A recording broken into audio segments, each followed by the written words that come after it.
কি ব্যাপার কবিতা, তুমি বসে আছো কেন? চলো খেয়ে নি।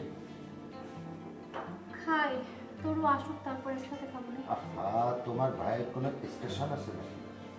গতকালকে তো সে বন্ধুর বাসাতেই রাত কাটিয়ে দিল। না না, আমার সাথে ফোনে কথা হয়েছে একটু আগে, ও আসবে বললো। আসলে তোমার ভাইয়ের মতিগতি বোঝা খুব মুশকিল।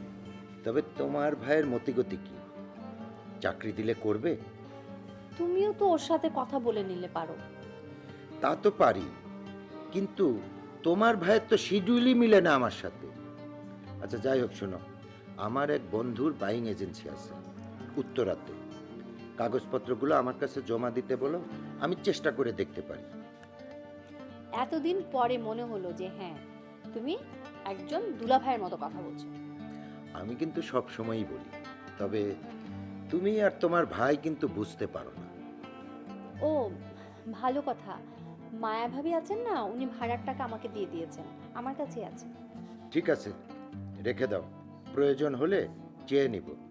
তবে কি জানো, মায়া ভাবি কিন্তু মানুষটা খুব ভালো, আর ওই স্বামীটা না পদের হাড্ডি। তাই নাকি? আরে হ্যাঁ, আমার কয়েক মাসের ভাড়া বাকি ছিল, ওই মায়া ভাবি তো কষ্ট করে শোধ করেছে। উনি মানে মায়া ভাবি তো চাকরি করেন না, টাকা দিল কোত্থেকে?